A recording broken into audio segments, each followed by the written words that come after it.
It's time to get your champagne wishes and caviar dreams. Welcome inside the Hall of Fame. Now, can you dig that? Welcome inside the Hall of Fame, man. I'm Booker T, 6-time world champ, 2-time Hall of Famer. Got my man Brad Gilmore here with me. As always, man, I want to thank everybody for stepping inside the Hall of Fame, man. Getting your champagne wishes, caviar dreams. Hey, man, I'm a little tired, man. Coming off a hell of a weekend. Brad, how you doing, though, man? Before we even get started, how you feel? You know, I'm a little bit tired myself. I'm not gonna lie to you. You know what I mean? I'm a little bit tired myself. The thing is, we had the Sherri Martel Classic last night, which I'm sure that we're going to talk about. But what the thing is, I'm so used to our shows being on Saturday. So you know, when I was leaving the Sherri Martel Classic, I'm like, wait a minute, tomorrow is Monday.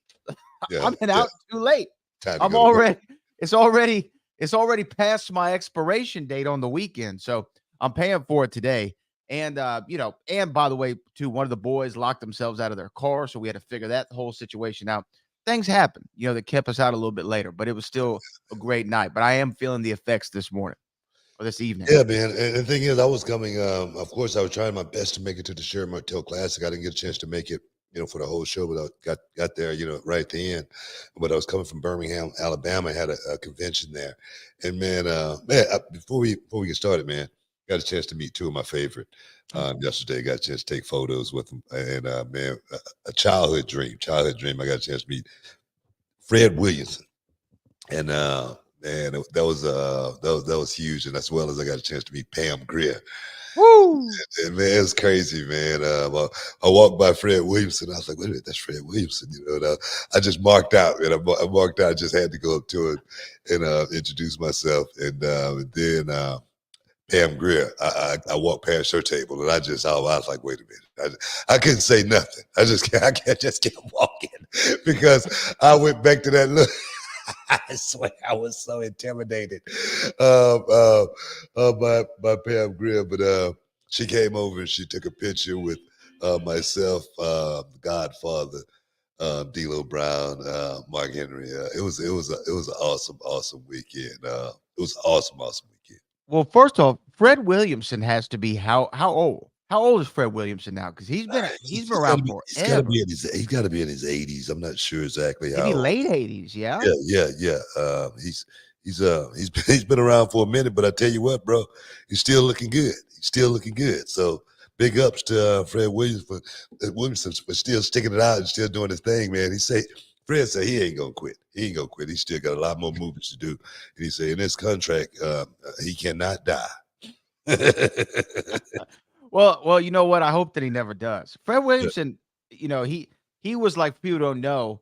I mean, he was big in in the 70s was really when he was kind of almost an action film star in some ways. And he was in a lot of the, what they refer to as the blaxploitation films in the 1970s, along with Pam Grier. She was in that same era as well. Now, Book, I'll tell you this to get to Pam Grier, because I have so many questions now. Sheba, baby. Yeah. Well, to me, it's coffee. Coffee. Yeah. Dude, I was in an antique store somewhere. I don't remember what city we were in. We were somewhere, and I saw a big poster, like huge movie poster, not even like a regular poster size, like even bigger than that one. Yeah. Of Pam Grier and coffee. Did you get it? No, it was too much. It was framed. It was like way more than I wanted to pay for it. Like I sat there. It's one of those things where you see it in the store and you go over and you look at it, and then you walk around, you're looking at other stuff. And then you go back and look at it again, like, oh, am I going to do this? Like, am I going to make this bad decision?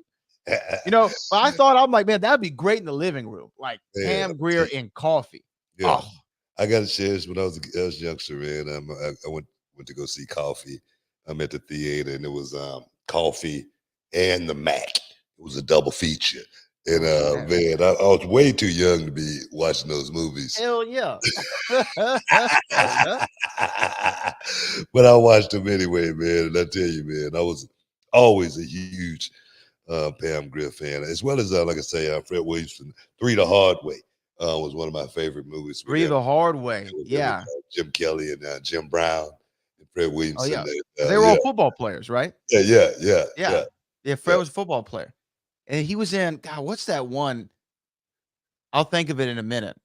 It was like There's Three the Hard Way was a famous one, but he had another one that was like right the same time. Black something. Black Samurai. Was it Black Samurai? It Is might that have what been it's called?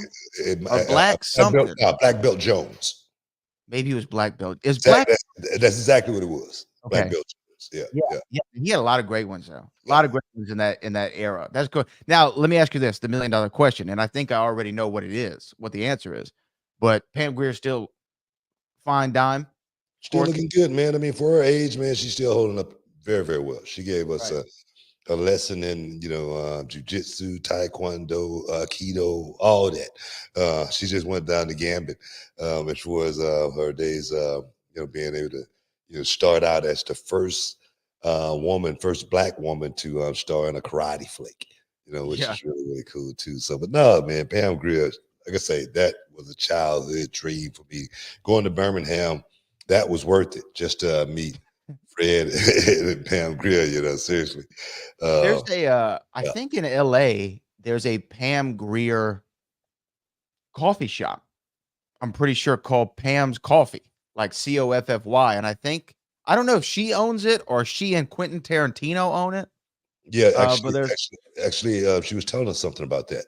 Oh, really? Yeah. She's got a coffee shop in LA. I think it's called Pam's Coffee, but it's Coffy, like the movie, So I think everybody go check it out. Support Pam Grier. Bro, man, I can say, bro, I was like a kid, man. I went back to my childhood, and man, it was weird too. It was weird to actually, like I say, meet Pam Grier up close and personal like that, man. I'm still in shock a little bit, but what a time it buried. I know you can see it. No, I understand. Like I get it. Like I would. The thing is, I don't get like that. I'm never starstruck. I always said the only people I ever wanted to meet was Muhammad Ali and Sammy Davis Jr. Those are the only people I really, really wanted to meet. But I marked out when I met James Brown, of course. Certain people, and Gail Sayers. When I met Gail Sayers, I was like a little kid all over again. I was like, wow, I can't believe I was in the presence of Gail Sayers. So meeting Pam Grier and, like I say, Fred, two of my all-time favorite stars coming up, because, like I said, I saw all those Black exploitation movies. I saw all of them. And I still reminisce sometimes. Yeah, man. No, that was a great era. And that's actually why, like the Roger Moore film, Live and Let Die, where it takes place like in New Orleans and and in the Caribbean, like it was kind of in that Black exploitation feel. And that's why I love that one. It's like my favorite Bond movie. It's funny you mentioned James Brown and meeting your stars and stuff. I've been going like on this Eddie Murphy binge lately of just watching his movies and interviews and stuff. And I just feel like you would appreciate this story. So I feel like we can share it. I know we're going to get into wrestling, obviously, but we're going down a different way for a second. So Eddie, when he was starting up in the comedy clubs, he was like 17, 18, like real young when he started in the comedy club. And one night he said he ran into Rodney Dangerfield. People know Rodney Dangerfield. He had the act like, oh, I don't get no respect. That was his thing. So he runs into Dangerfield and he's about to go on. And he goes, hey, Rodney, would you watch my set and give me some feedback? Kind of like what the boys do for you. Like hey, watch my match and let me know what I'm doing, right? So Rodney goes, yeah, I'll watch you, Kip. And so he watches, and then Eddie goes up to him and is like, so what did you think of my set? He goes, oh, kid, I don't know what you're going to do with that. He goes, real dirty. You need to stop all the cussing and all the dirty jokes, and, maybe it'll do something. So anyway, Eddie goes, I don't really listen to him. Years go by. I'm Beverly Hills Cop, 48 Hours, biggest star in the world. He's like, I'm in Vegas, and I go to the restroom at a casino, and I go to one of the urinals. He goes, and as I'm there, Rodney Dangerfield happens to come into the same bathroom, and he stands next to me. He goes, and we're sitting there at the urinal, and Rodney turns to me and he goes, who knew? That's it. Who knew? No said. No said. I just loved it. I was wrong. Who knew? I can admit it. You know what I mean? That term. Yeah. Seriously, man. But then he said he met James Brown, and James Brown's advice for him in entertainment was to bury all your money in the woods.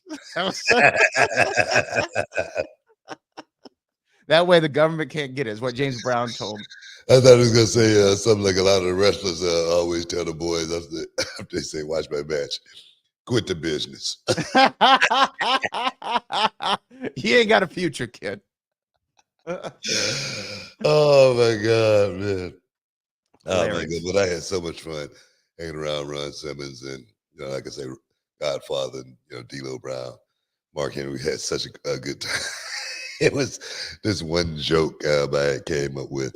But you ever seen those cans of water, but they look like beer? Yeah. The Like a beer, liquid like death yeah, or whatever. exactly. It's got like a skull on it. And Ron Simmons was like, "See, this is what get us in trouble right here. These this right here. This can get you killed." And I go, the police officer can pull you over, and you tell him, "Hey, man, it's nothing but water." And he takes the can, he look at it, he see water written on it, distilled water, whatnot, and then he looks at you and go, "This ain't water. Get out of the car." I know one of them comedians out there gonna steal that joke right Take there. it.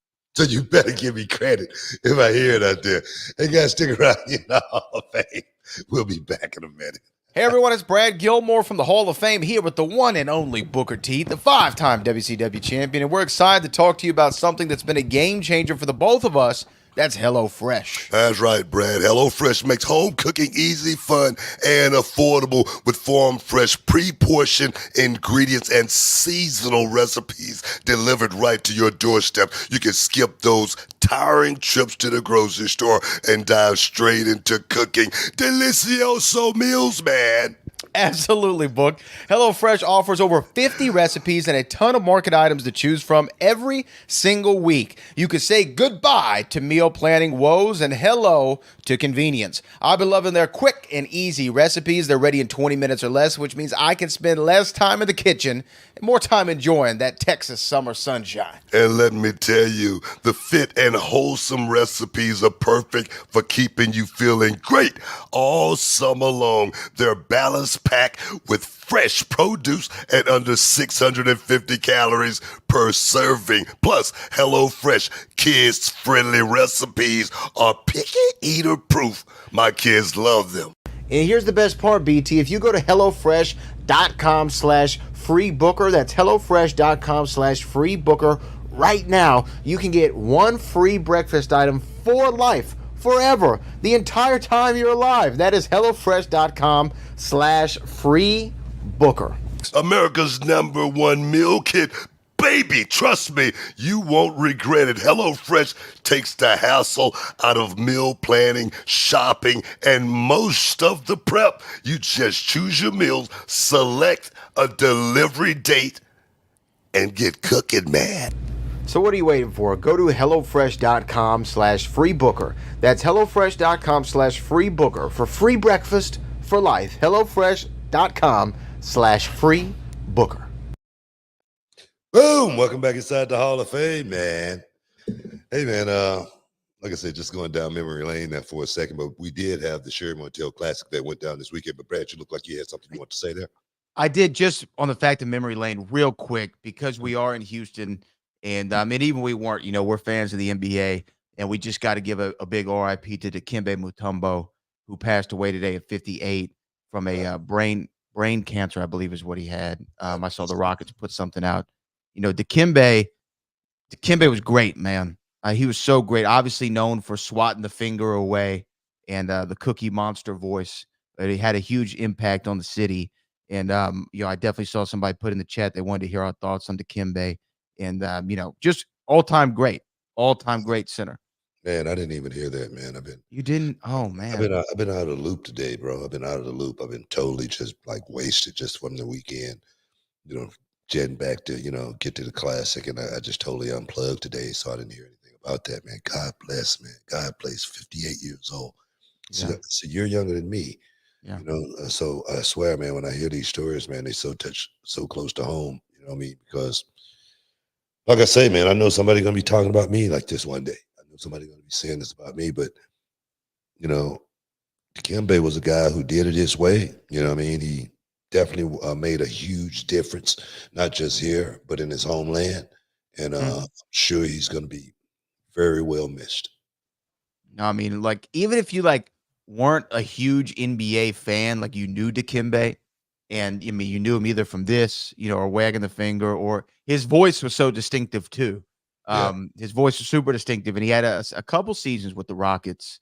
Before I think before he retired, like right before he retired. So, Yeah. yeah, Yeah. our thoughts and prayers are to his family. Definitely a legend in the game of basketball. Definitely.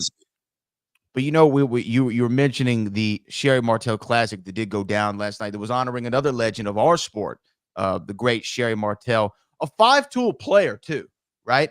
I mean, Charmel talked about it in her speech last night regarding Sherri, but like someone who could wrestle, somebody who could cut a promo, somebody who could valet, somebody who could manage, who looked good on knew about the entrance and the presentation and the pageantry. She was really a 5-tool player in the game. Yeah. No, Sherri, she covered all bases, man. She really did. She could do it all. I mean, from the wrestling side, she was good, so good at that. The managing side, she was valeting, no matter what it was, getting involved. That was the best part of Sherri Martel, getting involved, getting into action. I remember Knobs picked her up and threw her like from the ring to like the third row one night. What? Yeah. Like during y'all's run? Oh man, he almost got in so much trouble for it. And he goes to the agent, Sherri told me to do it. No joke. No joke, man. I swear to God, man. She was tough as nails, man. Like I said, she was truly our legitimizer. She set the fire under the Harlem Heat and made us, better than we ever could have been. I really truly believe that. I mean, I thought my brother and I was good, when we came from the Global Wrestling Federation. But I do totally feel like what Sherri Martel got with us, it was like turning up the heat. When I used to say, the 100,000 Harlem Heat degrees. That's the way Right. it felt, man. I swear, man.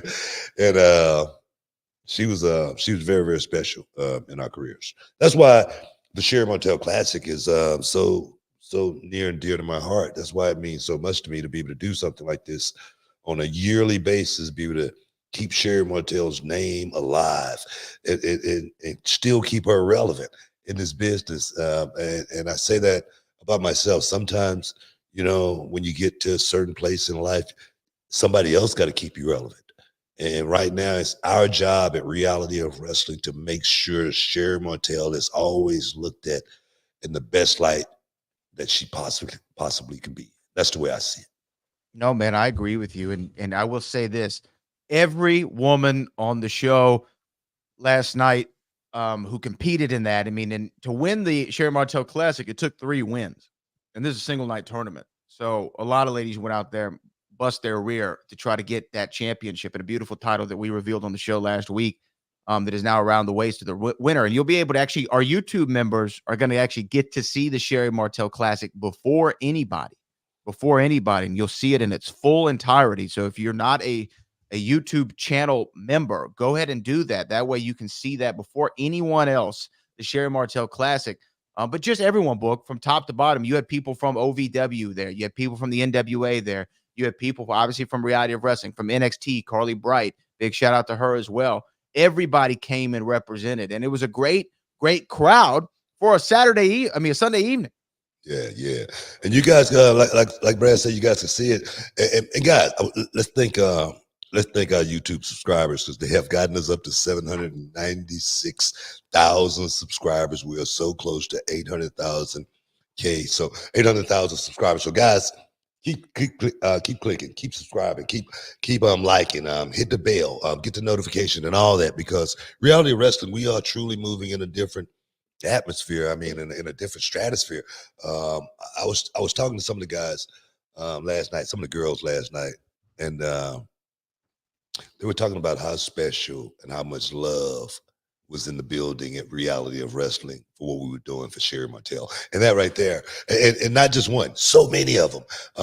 Big ups there again to Carly Bright. Carly Bright, man, she was such a shining light, man. She literally lit up the room. I swear to God, when I walked in, she was so happy to have been a part of reality wrestling, not just reality wrestling, but the Sherri Martel Classic. And every one of the ladies, man, every one of the ladies went out there, and I swear, man, they tore it down. They made reality of wrestling something special. Like I said, those Sherri Martel Classics, those are history making moments for us. Those are the matches and the shows that's going to go down in reality of wrestling history. And that's what's so cool, that we are able to create our own history right here in Houston, Texas. That is so freaking awesome. I don't think people really understand how that really truly feels. It gives me goosebumps. Like I say, 20 years in the making, 20 years. 2005, we kicked this thing off. We're almost at 2025. We're almost there. And it will be 20 years for reality of wrestling, building a major mega company. Like I said to the guys last night, to the girls last night, I said, of course,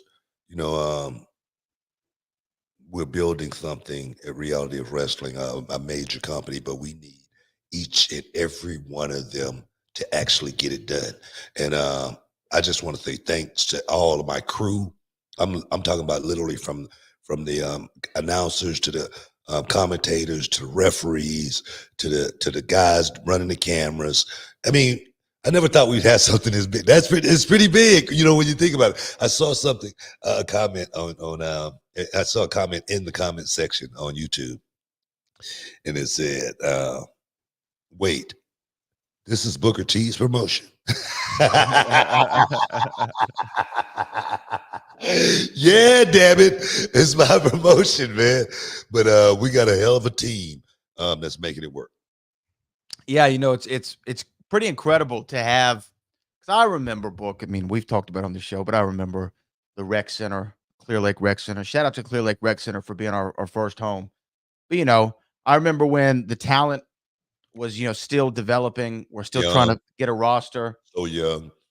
Trying to figure out lighting. Like the Brian Keats of the world. The Brian Keats of the world, trying to figure out lighting. I was actually talking to one of our announced team members, Chris Russo, and we were talking about lighting. And I was like, bro, you had to be there at the rec center. You weren't there when we had the light cranks, when we had a performer on top of the top rope getting ready to do a 450, and the lights go out because we forgot the gas in the generator.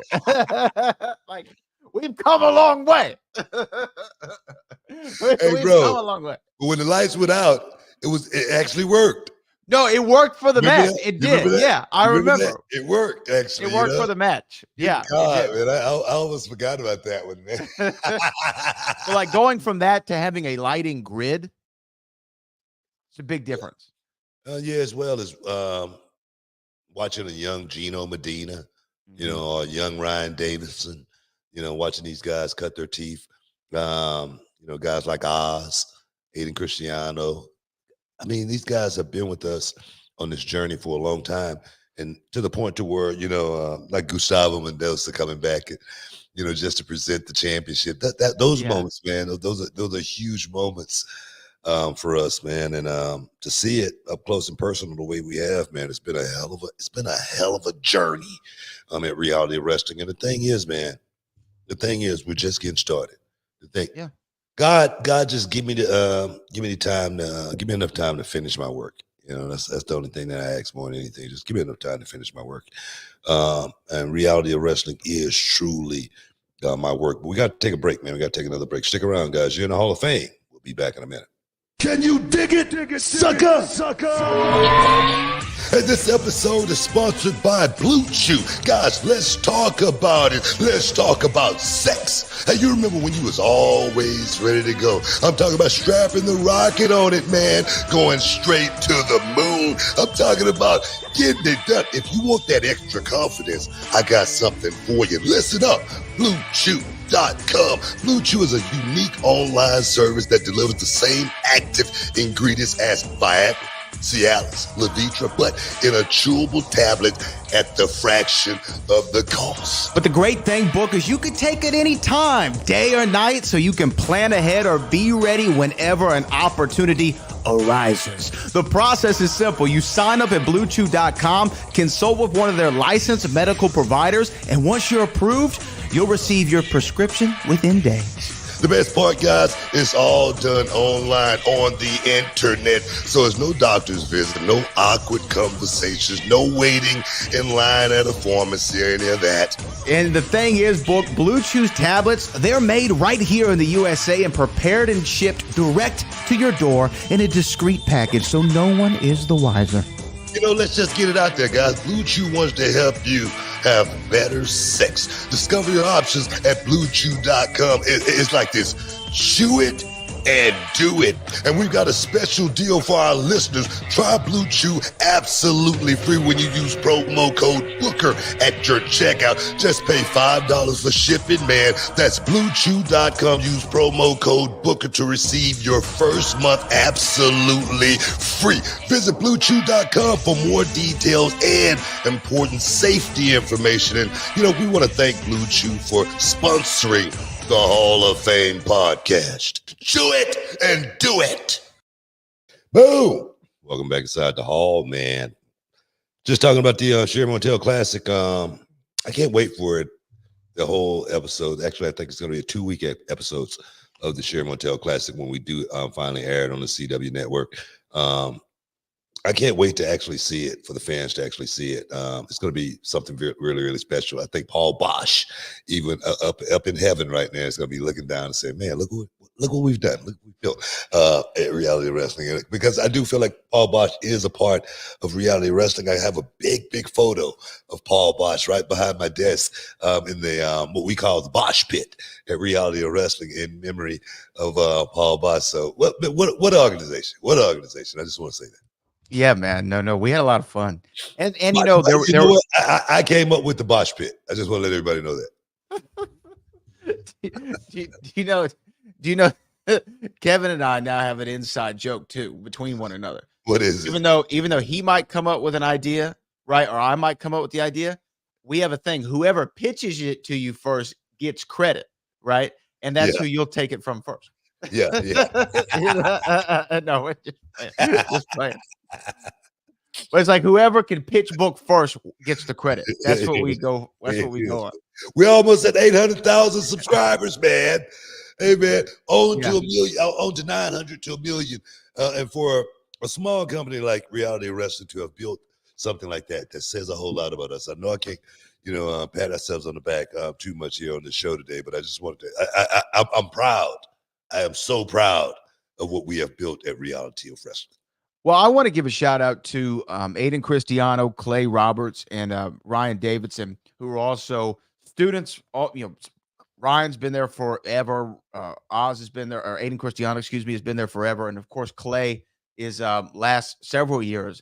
And they helped. It's cool because this is what I was going to bring up earlier when you talk about having announcers and cameramen and this and that, the other thing. It's like we also have agents people who can trust, and that it's like, put this, help me get this done, and I want to shout all them out.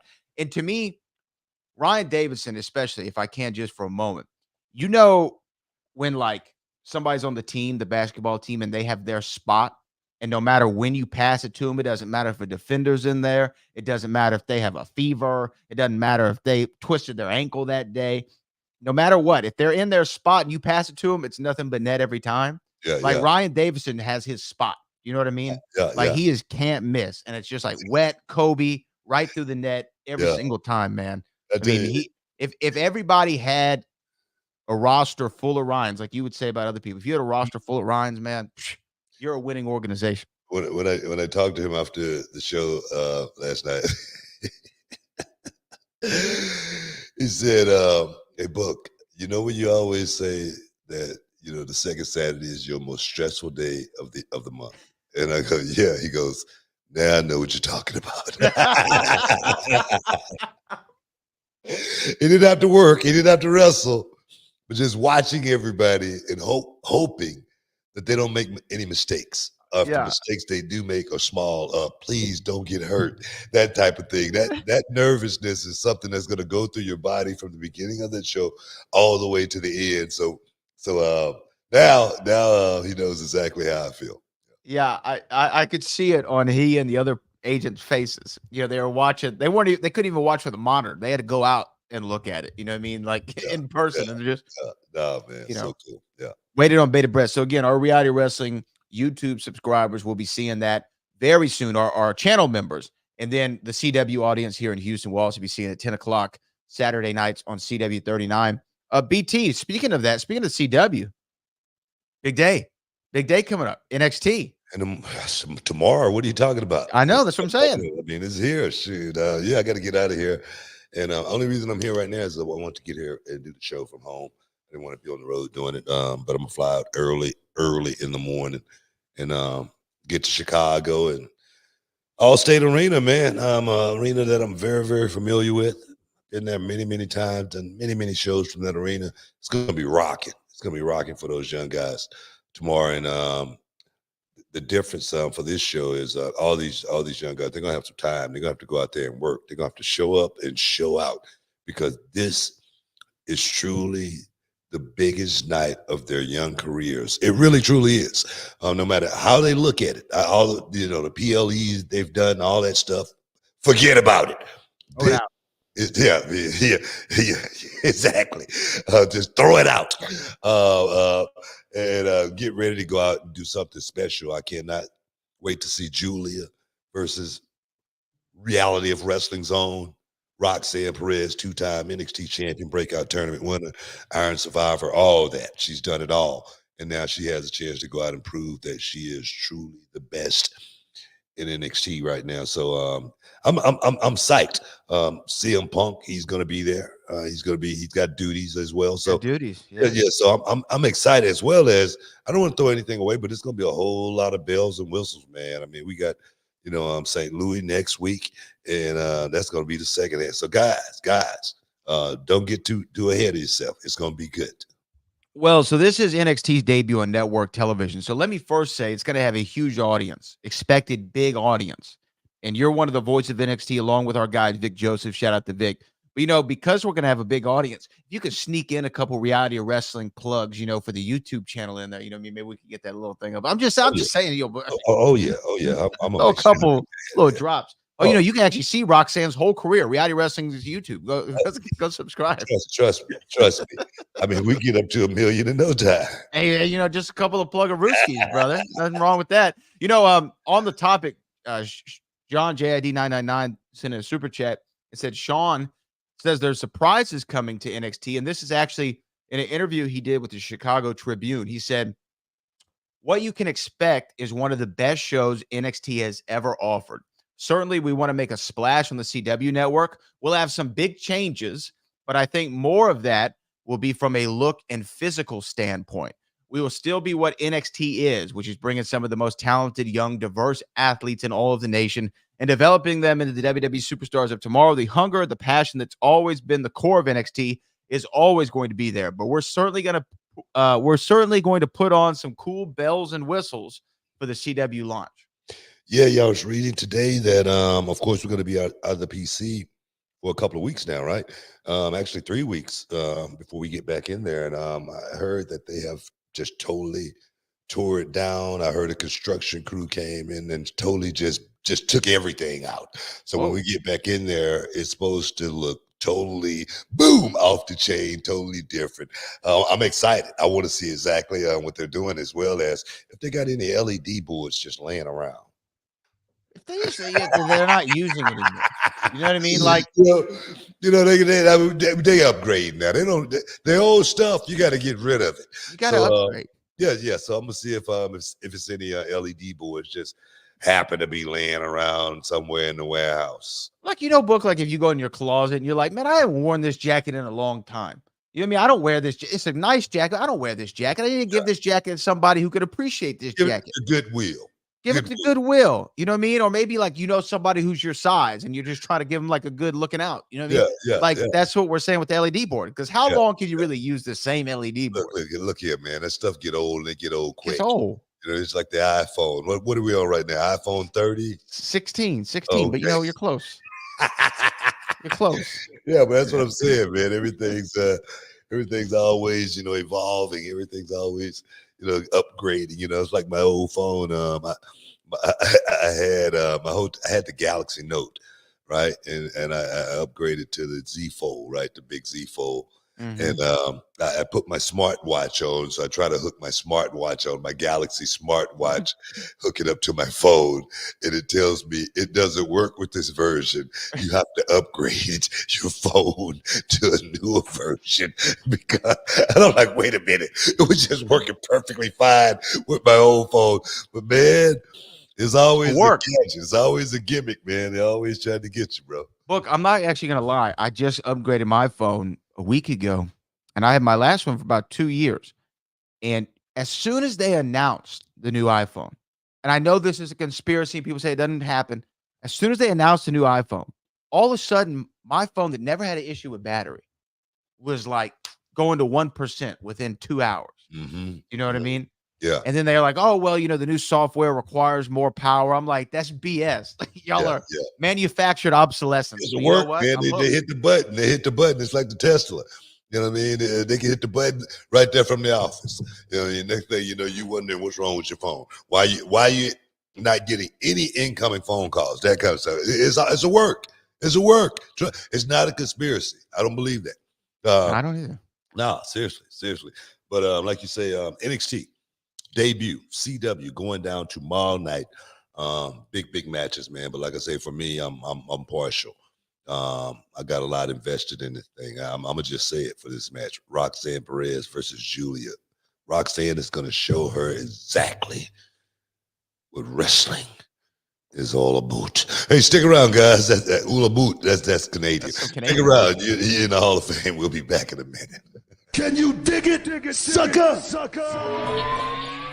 All right, everyone, it's Booker T and Brad Gilmore here, and we've got something exciting for all you sports, comedy, music, and theater fans out there. We're talking about Game Time, the fastest, easiest way to get your hands on tickets to your favorite events. That's right, Book. We love all those spontaneous, unforgettable moments, and Game Time is here to make them happen. Whether it's a last-minute decision to see a game or a sudden urge to catch a live show, Game Time has got you covered, giving fans access to tickets even at the last minute in over 60 cities across the United States and Canada. And guys, this ain't about getting in. This is about getting the best seats in the house. With Game Time, you can see images of your seat before you buy it. So no surprises there, guys. You can score tickets swiftly. Skip the line, guys. Just dive straight into the moment. Absolutely. And listen to this. Game Time guarantees the best prices. Find tickets in the same section and row for less elsewhere. Game Time will give you a credit of 110% of the difference. So there's no reason to wait, bro. So whether it's the thrill of the game, the laughter of the comedy, the rhythm of the music, or the drama of the theater, guys, don't let the opportunity skip by. Choose Game Time. Grab your tickets and just enjoy the moment. Live should be spontaneous, Book. So guys, don't miss out. Check out Game Time now on their app or at gametime.co. That's gametime.co. Take the guesswork out of buying tickets with Game Time. Just download the Game Time app, create an account, and use the code BOOKER for $20 off your first purchase. Terms apply. Lowest price. G guarantee. Oh, yes. Welcome back inside the Hall of Fame, man. Shoop! That's for the Dark Knight. I just wanted to get that in there. You got to throw it in there for my man. Most definitely. Yeah. You know what's funny, BT, is I was watching this movie that just came out the other day. It's a Kevin Smith movie. Kevin Smith, who played Silent Bob in a lot of those movies from the 90s, Clerks, things like that. And this movie is called the 4:30 movie. And it takes place in like the late 80s, mid-late 80s. And like part of the movie, they're all watching television. This is at the very beginning. And there's a wrestling show coming to town that's essentially, I guess, like the WWF of the day. And they're cutting a promo. This one guy's cutting a promo, and I'm watching it, and I'm like, God, man, this like really feels familiar to me, you know? And it's a guy. His name is Major Murder, is the name of the wrestler. He's played by Sam Richardson, who people know if you watch. He was on Veep and a lot of shows. But anyway, as I'm watching it, I'm like, why does that seem so familiar? And I don't have any confirmation of this, but I honestly, truly believe in my heart of hearts that little promo that they shot for this scene in the movie was based on your GI Bro WWA promo that we play on the show all the time. He's wearing fatigues. It's the same looking set. He's like Major Murder instead of GI Bro. He's like a military guy. Yeah. Once this movie, I can find the scene for it, I'll show it to you because I think it's 100% you in the WWA. Wow. I'm telling you, anybody who sees it, who watches this show, go out, watch it. Tell me if I'm tripping because I really, really believe that this is from you. So I wanted to throw that out there to the people before I forgot. Hey, man, I'll be looking for it. I'm sure you're like, you've probably impacted more than like on other like products and you probably even know about. You know what I mean? You know what I'm saying? Like, there's probably a Booker T influence in more stuff than we realize. You know what? It probably is. Just talking to fans when I do these conventions, it's a really, really an eye-opening experience to hear some of the stories. Man, it really is, and that's why I love going to the people and doing conventions and stuff like that. Just because I get so much out of it, because it really lets me know that I did affect people, that I did change some people's lives. I did inspire a lot of people to get up off the sofa and do something, So I think that's what life's all about, trying to, just do something good, something you can look back on and say, man, I did that. Yeah, I think that's what it's all about. Even with wrestling, I don't, wake up and go to sleep thinking about my wrestling career or anything like that. But sometimes I do think about it, when certain things happen, and I go, man, I did that, man. That was me. And I have to really, I have to really pinch myself sometime to realize that it was me who did it, because it's some of the stuff is, not, to pat myself on the back or anything like that, but some of the stuff is really, really extraordinary, to come up out of the ashes and do some of the stuff that, some of the stuff that happened for me. And I know I was a big part of it, but I always say God literally put me here for a reason. God guided me through that storm that I was in. And I easily could have ended up somewhere else. So easily could have ended up, being somewhere else in this life. So it's truly amazing. It really is. Yeah, you just don't know where that path's going to ever take you. You know what I mean? You just never know, BT. But yeah, I mean, like I said, I see influence in certain, places definitely of yours. And anybody who checks that movie out, I really would love to know. Book, also this weekend, we have a premium live event from Atlanta, Georgia. Georgia, baby. Bad Blood. I decided I'm going to make the pilgrimage. I want to go see this show, Bad Blood from Atlanta. It's a great card, BT. And I want to ask you, there's a few matches here on this, and I just kind of want to get your opinion. But one of them is what most likely will be the main event of the show. Hell in a Cell match.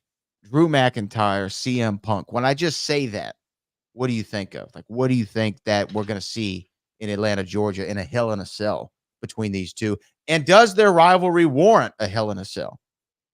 I think so. Yeah, I do too. I think so. I think this is the closest we've been in quite some time where it's like a heated rivalry where the guys like hate each other. Not just angle. It's like Drew McIntyre's really done some of his best work as far as really leaning into the realism of the story of CM Punk, per se. So I think having it in a Hell in a Cell match is going to be totally fitting. How they bring it is going to be something totally different. One thing about guys like CM Punk, guys like Drew McIntyre, more on CM Punk's end. When you're one of those guys that you're closer to the end of your career opposed to the beginning of it, you're gonna go out there and you're gonna let it all hang out because I got to do this. I mean, I got to be remembered a certain way. So I got to go out and literally lay it all on the line. That's normally what I look at Sting's career at the end. He just went out and he just laid it all out. He just did whatever he wanted to do just because he knew, boom, I'm wrapping this thing up. And I feel like CM Punk, there again, not saying that he's going to be retiring anytime soon or anything like that, but he's definitely closer to the end of his career than the beginning. And I think this is so important for him to go out here and make this kind of match, especially a match like Hell in the Cell, because it's got such a historic feel to it. All the Hell in the Cell matches, who do you remember? You think about Taker. You think about Mick Foley. You know what I mean? You think about Triple H. You think about those type of guys. You know, so to be a part of that lineage of guys who have, been a part of that Hell in a Cell match. Me personally, I never wanted to be a part of it. I'm serious. I'm kind of glad that was not on my resume because there again, you got to leave it all in the middle of that ring at the end of the night in order for people to remember that Hell in a Cell match as something special. That's just me. Somebody's gonna get effed up tonight. That was the quote from Booker T in regard talking to Triple H when you were talking about the Elimination Chamber. Yeah, no, I agree with you. I think that this is going to be something that these guys, because here's the thing. Say what you want about CM Punk and where he is, in his career as far as longevity can go, and Drew. These guys love pro wrestling, right? And they know, like the old school guys know what it takes to put in this essentially a cage match, to put on a memorable cage match. Now, the first Hell in a Cell match of all time happened between Shawn Michaels and The Undertaker at Bad Blood. That was the name of the event. So to me, if you know that and you know the history behind this event and what it represents, these are guys who in their SummerSlam match already paid homage to Bret Hart, Undertaker, and Shawn Michaels in that match where it had Seth and Drew and CM Punk. So I'm expecting some callbacks to the very first Hell in a Cell here. I'm not saying Kane's going to show up, but I'm saying I'm expecting some great callbacks and a great story. Because to me, Bookie, you've been in cage matches before and even Elimination Chamber, excuse me. Yes, part of it's the spectacle of seeing the structure, but it's probably way more about psychology and how to utilize that cage than a regular even match, right? Because you got to know, how can I use this to my advantage? Yeah. As well as you got to know how to use it properly. You don't want to get hurt. You want to go out there and you want to be spectacular. You want to go out there and do some things that the crowd is going to be in shock and awe, but you still don't want to get hurt, a la Edge. Jumping off the cage and just coming straight down and boom, and something blow out. That is not what you want, especially at that age. So meticulously, they're gonna have to, especially for CM Punk, he's gonna have to go out there and make sure he do it right. And my thing is, I always talk about safety at Reality Wrestling. I always talk about that, but with matches like this, you got to throw caution to the wind. It's not a match where it's going to be a lot of light moments. You got to go out there. You're going to be bruised, battered, and torn when you walk out of a match like that. That's just part of it. I'll go back to Trish Stratus. Last year, Becky Lynch. What a freaking match! But they went out there and they just beat each other up, and they used the cage to do it. It was as real as it possibly can be. The feel from that match when they finished it, you go, wow, man, those ladies went out there and rocked it. So I think CM Punk, Drew McIntyre, they're capable of going out there and really doing something special. But there again, their body's going to take a toll in this match. And that's just part of the game. There's no way around it, under it, over it. You just got to go straight through it. And that's the only way you're going to be able to walk away from something like this. As well as wrestlers, take these kind of matches and, hold them very, very high as far as, a badge of honor, a badge of courage, going out there and actually doing that. A la Triple H blowing out his quads, but still finishing the match, brother. And that kind of stuff, man. It's a gladiator business, man. It really, truly is. Me personally, get me up out of here. Go to the referee. Stick around. You're in the Hall of Fame. We'll be back in a minute. Every time I come here, I just have so much fun. I go home and we just can't stop talking about it till we come back. The whole roster, top to bottom, star-studded guys. We drove 12 hours from Atlanta. This comes to one missile for the world. It's one of the premier independent wrestling promotions across America. It's a well-oiled machine, and there's a lot of good talent. It's very rare on in these shows to see so much talent on one show. The organization that he has right now, I think and truly believe that it's one of the best organizations out there. Brian Cage is 15 feet in the air. Bryan takes him up top! A lot of fun, a lot of good athletes, good wrestlers, good family fun. I've been around with a lot of the other independent groups, but this to me is a very, very top and first-class operation. Reality of wrestling, one word, heart. And that's what Booker T is bringing to Houston. It's already special. He's created opportunity, and he's creating great talent, as you guys well know. Can't make it happen without these young people, without the fans coming out and supporting this thing. This is the flagship of Texas wrestling. This is the beginning of something big. It ain't gonna stop. It's the best damn promotion in the country right now. The best independent promotion in the country. The best talent, the best coach and teacher that there ever was. And this is where it's at right here in the reality of wrestling. Believe that. Oh my goodness! A Davidson driver! It's very professional. It's a very good production. Booker's doing it right. I really enjoyed being a part of it. Oh, what a rush! The future of wrestling is reality of wrestling. That's the reality of the situation. I'm Roddy Piper, and you're watching Reality of Wrestling. Be there, be square, babe.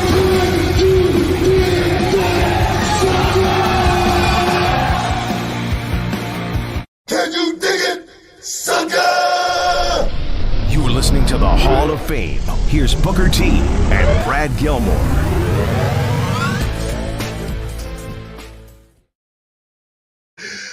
Welcome back inside the Hall of Fame. I'm Booker T, 6-time world champ, 2-time Hall of Fame. We got my man Brad Gilmore here.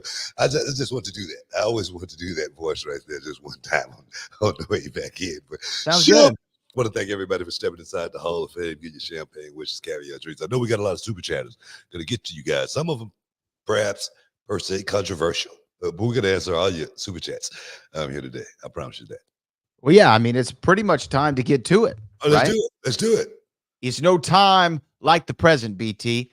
And this is where we're going to go, where we go. First one's up. Let me get my little sound bite up. I should have had that ready to go. You know what I mean? Yeah. I'm slacking on that one. Man. I should have had that ready. Yeah. Jack Frost, what are your thoughts on Swerve claiming WWE doesn't treat black wrestlers fair? Seems he only cares about being black when it benefits him. Wow. You know, I mean, who is he talking about in general? I mean, you know, I think that this was, and I got to be sure because I don't want to speak out of school. I think that Swerve did an interview on the Breakfast Club with Charlemagne and DJ Envy. Yeah. I believe this subject came up. Yeah. But I didn't see it in full context, so I don't want to speak to it fully without knowing who he's referring to. But let me see, as you answer, let me see if I can find it. No. I mean, I was just wondering, is he talking about someone in specific? Because I look at the black talent in WWE right now, like Bianca Belair, Oba Femi, who else we got? I mean, the New Day. New Day, they've won more tag team champions than anybody. I mean, Bianca Belair, she's headlining at WrestleMania. Oba Femi is a young guy out of college that's doing big things in NXT. I'm just trying to figure out what he's talking about. Me, I've been working there for 20 years. I'm just trying to figure out if it's something that happened to him personally. For as far as him not getting the push that he wanted in WWE, he felt like perhaps he should have been a bigger star in WWE. I thought before Swerve left, they were doing something with him and Top Dollar and I mean they had for sure. What they call the hit row. Hit row, yeah. I thought they was trying to do something with that. I mean, and the thing is too, sometimes things don't work out. But I don't know, man. I hate that we're still talking about this race thing as far as what WWE is doing with black folks. Well, so this is and I say that with all sincerity, because I'm black and I've been working for the company for a long time, and I know how I've been treated for the last 20 years. That's the only reason I say that. It's the only reason. Well, and the other thing is, if you just look, I think about talent is, let's just take NXT for example. I think NXT has a great roster of all talent of all colors, but obviously they have a lot of strong black performers. I mean, when you think about Jada Parker, Trick Williams, Carmelo Hayes, Obafemi, that's just name a few. And there's a roster there, and there's an emphasis on wrestlers of all colors, but especially black performers that perhaps wasn't there 15 years ago. I mean, obviously times have changed. Now, what Swerve said, from what I can find on the this was on the Breakfast Club, so I'm guessing this is what it's referring to because it's the only story I can find that's kind of in relation to this. It said former AEW World Champion Swerve Strickland recently signed a new contract with the company. The deal makes Strickland one of the highest paid wrestlers in the business, something that caught the attention of WWE, who reportedly thought AEW paid above market value for him, which is bad for business. Strickland was asked about these comments during an appearance on The Breakfast Club and believes there's a very specific reason why WWE officials were so rattled by someone like him being given such a big contract. This is what Swerve said. They only complain when a black person gets paid. I will say that. That's what, once again, we shake the foundation and things like that because it's like, oh, snap, wait, it's not what we would pay. And I'm like, why are you calling out me? Why are you asking me? Like, I'm not your concern. Don't worry about it. Don't worry about my pockets and our money. We're good. You have your talent. Like, you made your decision with me 2 years ago. No hard feelings from me, but boom, I keep it moving. I'm going to figure my way out, and I'm going to build myself up. That seems to be the quote that I can find. Yeah, but that sounds like he's talking to someone in specific, right? No, it sounds like there's a rumor. I guess WWE thought AEW overpaid for him. No. What I'm saying is, it's specific to someone saying that he had been overpaid. Oh, That's right. Yes. Yeah. Yes. Yeah, that's what I'm talking about. So my thing is, it seems like he has, some kind of beef with someone, whoever said that he was overpaid. I don't know who said that. Do you know who said that? I don't. Yeah, and I could get Swerve snap back and making a snap back if someone did say something like that. He's getting overpaid, which there again, it's nobody's business. What somebody else is getting paid. First of all, as far as what he was getting paid in WWE, I don't know, but if that's the way he feels, that's his opinion. If he got some kind of personal beef with someone who said, what was said. So I get it. I probably would snap back too if someone said that about me. Not to change the subject, just the bad news continues to pile on as this comes in while we're live. Reports are going on all over the internet, on TMZ and on the New York Post and Sports Illustrated, that the Cincinnati Reds legend and the WWE Hall of Famer Pete Rose has passed away at 83 years of age. This comes after earlier today we talked about Dikembe Mutombo, and yesterday the country music legend Chris Christopherson died at 88 years old. Three tragedies. Pete Rose, Charlie Hustle, one of the great baseball players of all time, obviously banned from the league for the betting scandal that he had, but very, very, very memorable appearances on WWE television with Kane at WrestleManias. And I always look forward to seeing how Pete was going to find his way into the WWE world. And I will say I'm glad that he is a WWE Hall of Famer, although his stats prove that he should have been enshrined in the Baseball Hall of Fame as well, scandals aside. Yeah, I feel that way too. I mean, Godspeed. Pete Rose, man, he was one of the best players you ever saw play the game, man. They didn't call him Charlie Hustle for nothing. That dude he would run over you, dog. He would run over you at that plate if you were just standing there. So one of the greatest players of all time, and like you say, should have been in the Baseball Hall of Fame many, many, many, many years ago. And I do understand the scandal and whatnot, but sometimes you got to look past, past that, because he was truly one of the greatest that ever played the game. Truly one of the greatest. You know what? Pete Rose may have been the best baseball player, all around baseball player of all times. He's awesome, man. I'm not just saying that. I'm not just saying that. I'm talking about from an overall perspective. That dude could do everything. So give it up for Pete Rose. Godspeed. Man, chat, y'all got to let me have some good news here. But also, yes, Maggie Smith, an actress who passed away, almost 90, I believe, or in her 90s. She was in the Sister Act movie. She passed away last week too. She had a good life. Yes, she was great. She was so iconic in the Harry Potter films, and in so many things. But yeah, I mean, Charlie Hustle. Yeah, I mean, Charlie, look, P Rose was so bad. Sir Mix-a-Lot had to because then he said, no, he said, I'm J.R. Ewing. Never mind. I thought he said Charlie Hustle. He said, I'm the J.R. Ewing of Seattle. They all look alike. Hey, J.R. Ewing was bad too, man, but he was not a real guy. But J.R. Ewing was bad, but Pete Rose was the guy. And you know what's sad? They just did a documentary. It must have been less than 6 months ago on Pete on HBO, talking about he's trying to get in the Hall. He's trying to get in the Hall. And to me, he should have been in the Hall. He should still be in the Hall. Yeah, I have mixed feelings now if he goes in and he's not here. I wouldn't appreciate that at all. I wouldn't either. I wouldn't appreciate it at all. Yeah. But the Reds should find a way to honor him in a different way if they haven't already. I'm not like super in tune with what they do, but Pete, again, just bad dude, man. And Pete Rose was a guy who you also didn't want to you wouldn't want to try him. Pete Rose could go off on you. He was Jack too, in his day, bro. Pete was the guy. Pete was the guy. So rest in peace to the great Pete Rose. That's according to TMZ Sports. And actually, Fitterman Sports, Ryan Fitterman, who's actually based out of here in Houston, he's the one who confirmed the news because he's also Pete's agent. His signing agent said the family's asking for privacy at this time. Legend, man. Absolute legend. Yeah. Well, BT, we do have more super chats to get to. We're all up against a break. So I feel like let's go and then we'll come back and get to these super chats. Stick around, guys. You're in the Hall of Fame. We'll be back in a minute.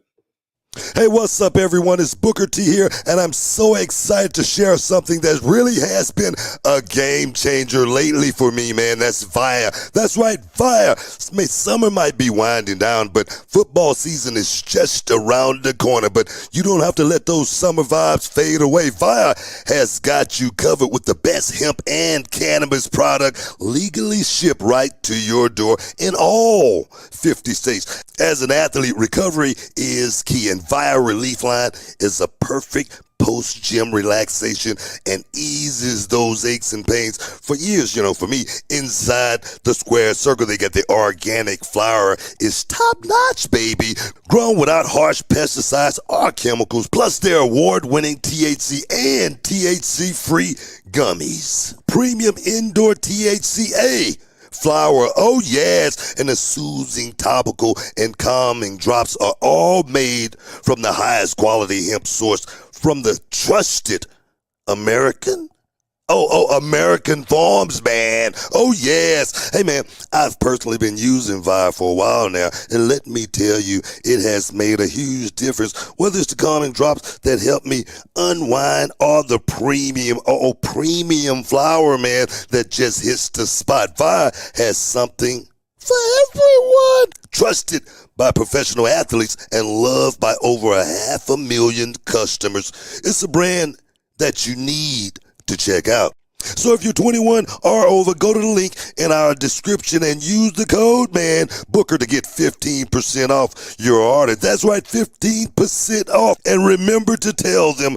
Booker T sent you when you check out. Hey, support the show. I'm talking about the Hall of Fame, man. And take your recovery and relaxation to the next level with Via.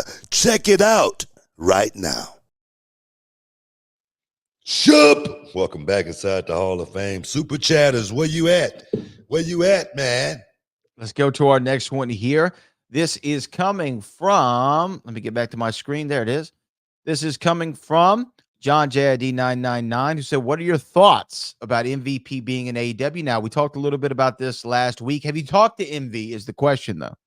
No, I haven't talked to MV yet about making a big move to being all elite, man. No, I'm happy for him. I'm happy for him big time. You know what? You know what, man? I'm a pretty positive person. I try to stay positive all the time. Thanks. And I said something about MVP and that we were talking about, and they got picked up on one of the sites, and they actually did me good as far as what I said. They didn't misquote me or anything like that as far as putting some shine on MVP, giving him the rub as well. And I compared MVP to a Paul Heyman, And I don't think that's a knock on Paul Heyman or anything like that. And I don't think it's trying to big league MVP in that position. No, I don't think so at all. But I do see um, if anybody was going to be passed the torch from Paul Heyman, it would be someone like MVP. Okay, that's what I'm saying. If we were to look at anybody in this business these days as a legitimate manager that could be a legitimizer for some young talent, it could be MVP. You know what I mean? And then when you see comments like MVP is no Paul Heyman. Look, bro, whoever, you guys thinking about the wrong thing. You're thinking about the wrong thing. You're reading the article and you're just looking for something to comment on. My thing is MVP has done a hell of a job at what he's had to work with. He really has. Being able to parlay his in-ring career into what's next, which could be a managerial position, is not something that every wrestler is thinking about or every wrestler is capable of doing. That's why I give MVP major props. Okay, that's bottom line. All right, I love it, man, and I'm right there with you. To me, MVP almost like literally since he walked in the door, and this isn't me just gassing him up. Like since MVP came into the WWE, he always understood that it's more than the moves, right? Yeah. From day one. I mean, he figured out how to get over. He figured out how to get over, which is like the key to business, right? I think But so. like, think about his entrance, and obviously, I don't know enough, and I'd actually like to ask him of like all the thoughts that went into the entrance. Remember, he had like the little tunnel that he'd come out of, I remember and that. had the That probably was a WWE theme when he did that. But his entrance was great. The music was great. His gear was great. The 305 and the MVP chains kind of living up to the like the baller athlete of the day and really being able to adapt that to a character. And then he comes back and transitions to this managerial role and has the Hurt Business. The reason why we like the Hurt Business is not just, because of Bobby, Shelton, and Cedric. We liked it because of how Envy would talk it up. How Envy would make you feel about the Hurt Business, the promos he would cut, because, God love those three guys. They're all incredible performers. But if you line all four of them up and say each of you cut a promo, Envy's going to shine. That's his bag. That's where he gets off into. Yeah. And that's why, I agree. And you know what? You can go back and see some Raws where Envy and Paul were having like interactions with one another. And as great as Paul Heyman is on the mic, and no one is doubting that at all, he's one of the greatest of all time. Envy can hang with so many people, man, on the mic. No, he can hang with anybody. Thing is, he's somewhat of a poet. I mean, he writes. So yeah, he's MC. His vocabulary is very, very vast. He's not going to have a problem, being quick wit or anything like that. So no, that's why I say I give MVP props. And he's had a soft landing, and hopefully what do they call himself now? It's not the Hurt Business, the Hurt Syndicate, right? I don't know if that's what they're officially going with. I think they trademarked. I saw him trademark that. Yeah, Hurt Syndicate, man. I mean, that's mafia-like stuff. So yeah, man, I like it. Let's just say that. Let's move on. Let's move on. Our next one here is it's actually right on the same wavelength. Super Chat. The new Hurt Business in AEW, Envy, Swerve, Lashley, Shelton. I could dig that. I can see that, but I don't know if Swerve really want to get caught up in a group. I agree. Me personally, I wouldn't want to be a part of a group if I was Swerve, just because Swerve right now is carving his own lane, man. He's doing some really, really good stuff. And to be able to, when you're in a group, you're going to be clouded. You know what I mean? You're not going to actually really be able to shine. We were just talking about this with Gunther and Giovanni Ludwig and Giovanni having to back up Gunther and not being able to go out there and really shine. So I don't see Swerve actually, he will be a great addition. He will be a great addition. But if I was Swerve, I still want to be solo. Like the NWO, when they came through, I was like, nah, man, I'm gonna stick this thing out as a solo act. And look what happened for me. Right. It all worked out. Yeah. It all worked out. This next one comes from Mike Wootson. Hey guys, love the show. Hey Book, I notice every Row episode you appear in, you mean mug a bald black guy with glasses in the front row. What did he do to you? Oh man, that's reality of wrestling, man. That's just something that has become a staple at reality of wrestling. That guy has not missed a reality of wrestling show.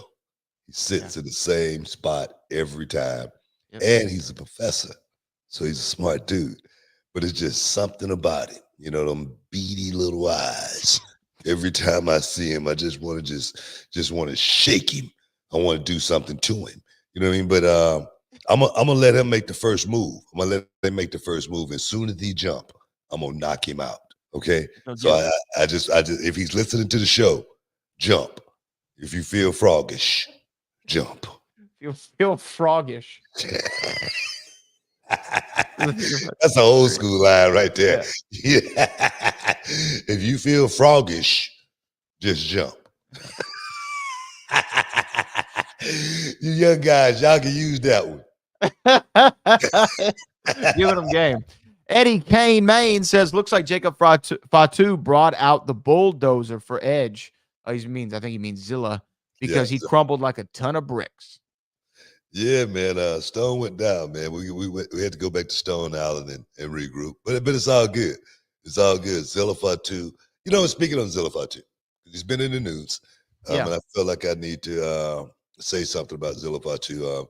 It's a lot of because when my name is attached, I have to say something. Zilla is one of my students. He started with reality wrestling over a year ago. Of course, him and I, we had our differences. And he left, came back. One thing about this business, you got to grow. And when you're a young man, sometimes you got to take hard knocks. And you got to go through those bumps in the road in order to feel like, man, I wish it could be a whole lot smoother. Of course, Zilla had a incident with GCW. I'm not sure exactly what the full details are. One side says one thing, the other side says another. My thing is this: we concentrate on reality of wrestling, and our thing is I cannot think about anything other than trying to get that young man Zilla, because he's talent, get him to the next level. And the next level for me, for Zilla, is the WWE. That's his landing zone. That's his safe zone on the WWE with his family. I really believe that. And one thing about this business, you're going to need people that's going to be watching your back, because you are going to make mistakes when you're young. And if everybody just turned their back on you, I don't know, that's on them. But for me, this young man, he has nothing but talent. Has he made some mistakes? Of course, we all make mistakes. But I'm definitely going to try to bag him all the way to the WWE and there beyond, just because he's family. His old man is looking down on him. When he won the Reality Wrestling Championship, his dad was looking down on him. Reality of Wrestling is Zilla Fatu's safe zone, because there again, one thing about this business, you're gonna deal with a lot of different people, and the thing is, you got to know who to trust. At Reality of Wrestling, he's at home. Yeah, and I saw some comments out there, and again, I think you just did a great job of addressing all that. But again, you don't throw Reality Wrestling's name out there all willy nilly. You know what I mean? And say, oh, well, look at where he's trained. Maybe that had something to do with it. Yeah, because we train the best. We train the best. We train the best in the world. You know what I mean? And we train them right, and that's in and out of the ring. That's how to do business and how not to do business. So don't throw that shade over here. No, man. You know what I mean? And that's you said it. Tiger Conway, he told me you gotta know how to be a champion in the ring. You gotta know how to be a champion out of the ring. And you gotta be able to do it all the time. And that's what I tell my students. And I think my students, they'd be the first one to vouch for me as far as what kind of advice I try to give them when they're at Reality Wrestling, even they're young when they leave Reality Wrestling, like a Roxanne Perez. So my thing is, I'm a teacher, and I'm gonna keep teaching, and we're gonna keep producing the best from Reality Wrestling. Stick around, guys. You're in the Hall of Fame. We'll be back in a minute. Matt Damon. Obviously, everyone knows Matt Damon. Yeah, Knobs beat him up. Allegedly. Yeah, allegedly. That's a true story. That's not allegedly. Knobs actually. Okay, wait, hold on. So I was about to go somewhere else, but we'll get back to the Matt Damon story about Avatar. I've always heard this. They were at some bar where in Boston, somewhere I can't remember where it was, and Matt Damon happened to be there, and the Nasty Boys and some of the other boys were there. And what he and Knobs, what happened? What happened? Look, I don't know exactly what happened, but my brother was there. Knobs beat up Matt Damon in the bar, and the thing is, they probably didn't know who Matt Damon was. Knobs and Sags, probably didn't know who Matt Damon was. Matt Damon was just a kid back then. He was just getting started. You know what I mean? So it wasn't like he was the same guy that played Django. Oh, that was Leonardo DiCaprio, right? Yes. Well, they both look kind of alike. Welcome inside the Hall of Fame. Now, can you dig that? It's me every time. It's me every time. I caught myself though, right? You did catch yourself. I did catch myself. You did. You know what I mean? So it wasn't like I just went through it without knowing. So come on, bro. They do look kind of alike back then. No, they don't. Back then. We got this is our last segment of the day. You look like Matt Damon. And Leonardo DiCaprio. All right, Fred Williamson. Y'all look about the same age too. Oh my God. Look, we're just about reality wrestling. So I want to shout out somebody who's been coming down the road a few times, and they just threw in a chat. Give a big up to K Toomer Fat Jitsu. Oh yeah, man. We appreciate you, Fat Jitsu. Super chat. He said, being able to see Roe live for the first time, I was starstruck. It's clear that Roe is the place to be. What mental adjustment advice could you give for those trying to step up to the next level? Yeah, mentality, Book.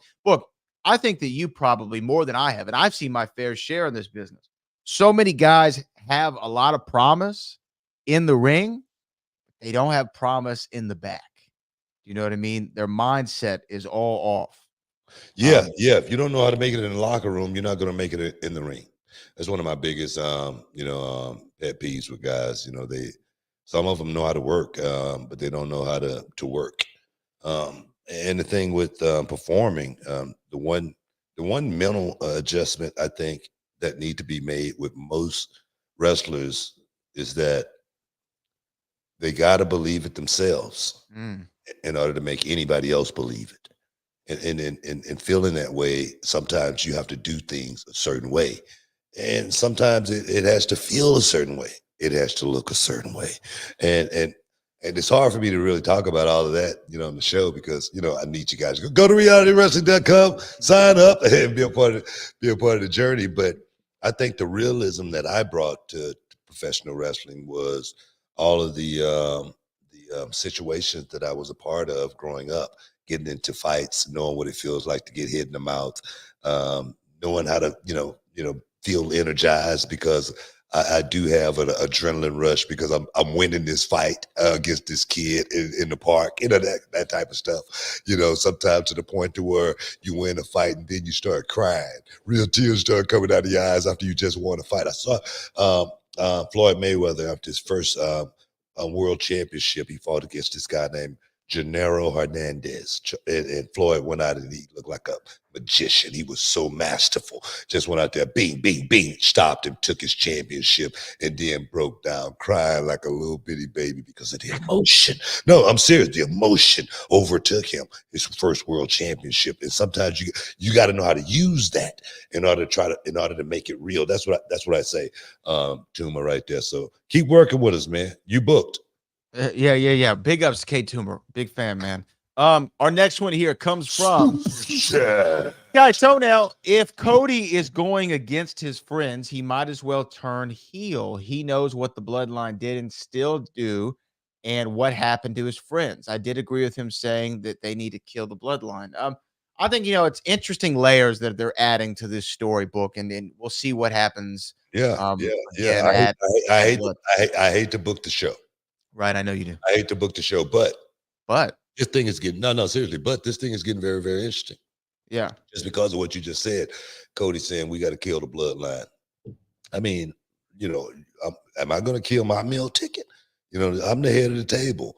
I mean, we could do this, but after this, bruh, My enemy of my enemy is my friend in this situation. You know what I mean? So no, I think this thing has so many more layers, bro. And we could circle all the way back. I'm not saying that, but let's just sit back and watch. Let's see where it goes, man. Let's see where it goes. Alex Cosentino says, What do you spend more on, Book?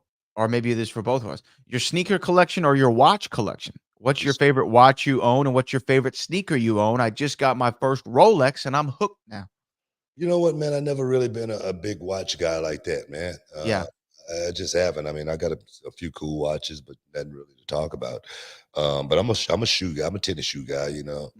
I like the Nikes, of course. Right? I think the latest pair I got was the Pandas. There you go. I think I'm gonna go get a couple more pair of those just to have in the closet, just because I know these are gonna wear out, and I like them, and they're not gonna be producing them. They're gonna stop producing them. So I think I'm gonna go get a couple more pair of those. But nah, man, I love the Nikes, man. Yeah, I'm a shoe and a watch guy. I'm a Jordan 1 dude. I like all the Jordan 1s. I think it's just a classic look. I got several colorways in there. I have a couple of watches that I like. Most of them, like, look, I don't have money like Book or you, Alex. You know what I mean? Like, I was given a gift of a Rolex. I'm actually wearing it now. But aside from that, I have my Apple Watch. You know what I mean? I'm a simple guy. I like the free stuff, Book. If you want to give me a gift, I'll accept it. Give me a Cybertruck. If you're out there. You know what I mean? Like, look, Tesla. Y'all are moving to Austin, I think. Their manufacturing plant or something, I heard, is coming to Bastrop. I tell you, man, I want to get that damn thing, man. But it's been I read so many bad things about it. The Cybertruck. It's always got a problem here, problem there. It's been recalled 4 times. So I'm like, man, I think I'm gonna wait a couple more years. And my wife, she went and looked at the what's the name of it? Rivian. The Rivian, yeah. She went and looked at that one, and she said it was really, really nice. So I'm definitely I want to get something new, man. I want to get something new just to have it. Somebody, I don't know who had it.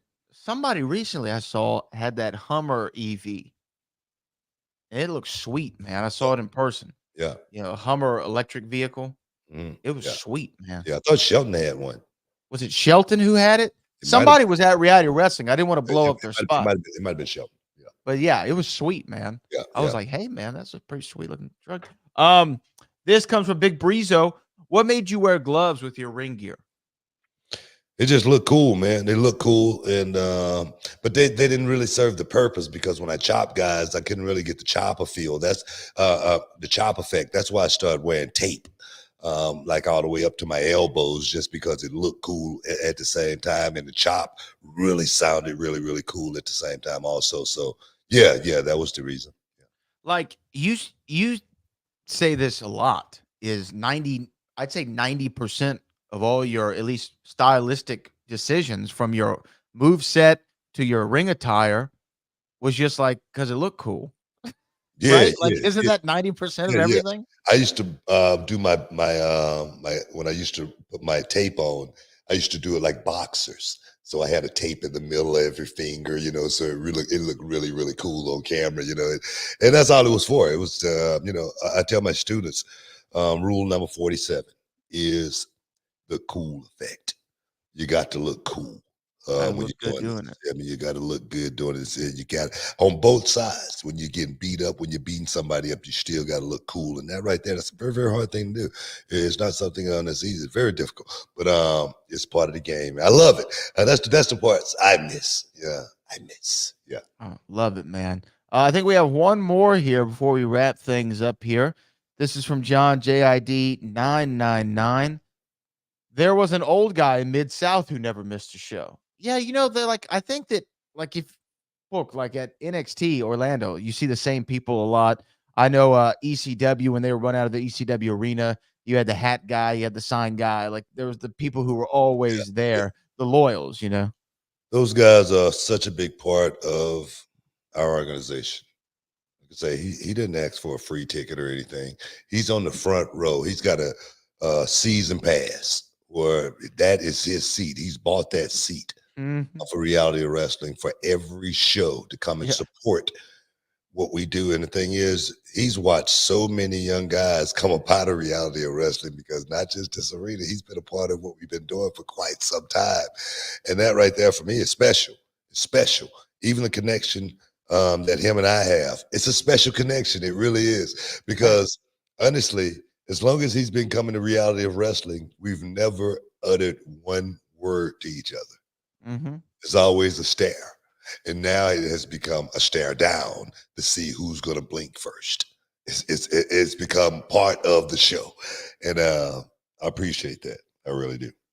Now, man, we love our Row fan base, man, and all the people who are going to come out to the Rise to Wrestling Royalty on October the 12th from the Walker, Texas Lawyer Arena. Will it be Gaspar Hernandez? Will it be Edge Stone? Who is going to be the #1 contender for the Reality Wrestling Championship and take on Zilla Fatu as we get closer to our December show? Have we? Well, I don't think we've announced the December show name, right? We haven't done that, right? No. So as our December show, as we get close to December, let's just say that. Yeah. Working on bells and whistles for Christmas. Well, now Christmas month. It won't be Christmas, related, but we are working on some big prizes for that month. So let's just say that I've been on the phone. I've been on the phone all day long, trying to get.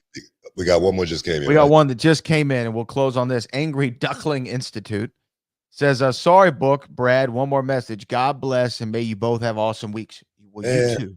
I appreciate that. We really do. We appreciate it. We love you, bro. Hey, man, we got to get up out of here, man. I want to thank everybody for stepping inside the Hall of Fame, getting your champagne wishes, caviar dreams, man. Brad, for all the heavy lifting. And until next time, man, peace. We love you. We out.